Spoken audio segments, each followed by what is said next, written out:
As we continue on Hannity Colmes, on September 11, 2001, as terrorists took control of our 4 commercial airplanes, it was chaos, it was confusion at NORAD's Northeast Air Defense Headquarters. Now, journalist Michael Bronner has now obtained 30 hours of NORAD audio transmissions from 9/11, and in this month's Vanity Fair, he documents just how chaotic and uncoordinated the government's response was. Listen up. We have a problem here. We have a hijacked aircraft headed towards New York, and we need you guys to, we need someone to scramble some F-16s or something up there to help us out. Is this real world or exercise? No, this is not an exercise, not a test. Is he inbound to JFK? We don't know. You don't know where he is at all? He's being hijacked. The pilot's having a hard time talking to the, we don't know. We don't know where he's going. I don't know where I'm scrambling these guys to. I need a direction, destination. Okay, I'm going to give you the Z point. It's just north of New York City. A plane just hit the World Trade Center? What? No, sir. The 737? What? Like the World Trade Center. Who are you talking to? Oh, my God. Oh, God. Yes, ma'am. Did you just hear the information regarding the World Trade Center? No. Being hit by an aircraft? I'm sorry? Being hit by an aircraft. You're kidding. It's on the world news. They have a second possible hijack. Is this explosion part of that we're looking at now on TV? Boston is now grounding. That is possible second hijack also at United Airlines.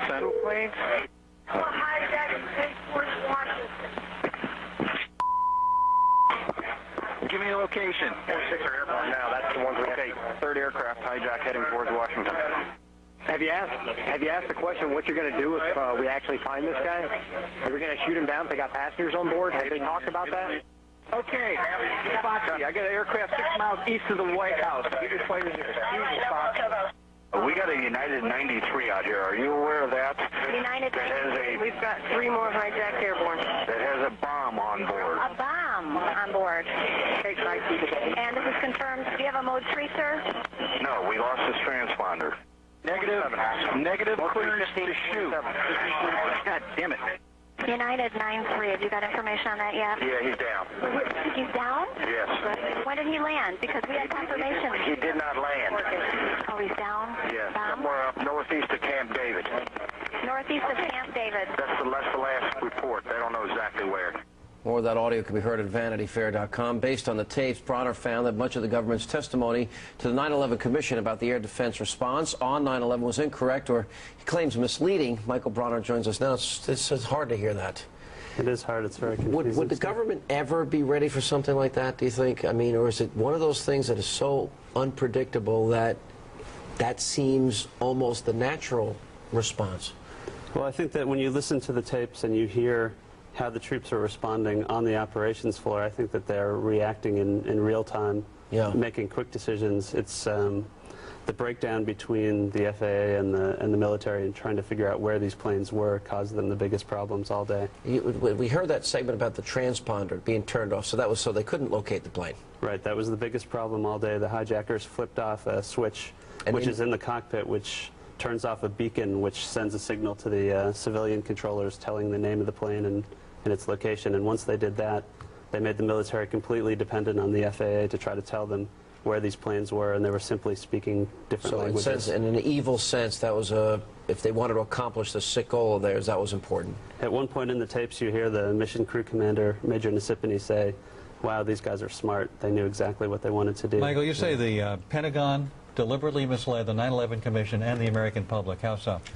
Well, I don't say that specifically. I say that basically what I tried to do in this piece is, first of all, digest the material. Second of all, put it, in context within the timeline. Make this room come alive. You were misled, correct? Well, the 9/11 Commission members that I talked to certainly believe that they were misled and were extremely angry. Misled specifically about, for example, whether or not there was a command to shoot down United 93?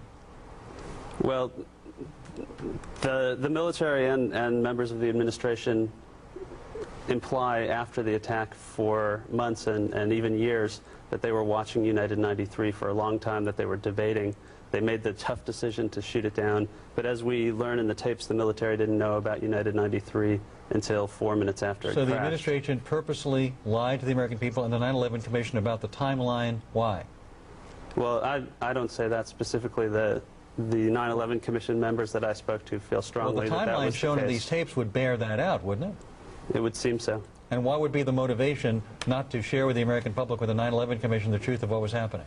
Well, we know from the tapes that the civilian controller who first hears that there are problems on United 93, he actually heard the struggle in the cockpit and made valiant efforts to try to get other planes to help him to see where that plane was. He passed that information up the chain. Somehow, no one in the FAA Michael, chain you told the military until we got to run. You have 10:03. no direct evidence that anybody purposely lied. That's what the Department of Transportation and the Department of Defense and Inspector Generals are looking into. But there's no evidence or proof as Well, there's clear evidence that the timeline that the military Might be different. presented That at doesn't the mean first somebody hearing lied. is wrong. That doesn't mean something. No, that's why the investigations are happening. Appreciate it. Thanks for being with us.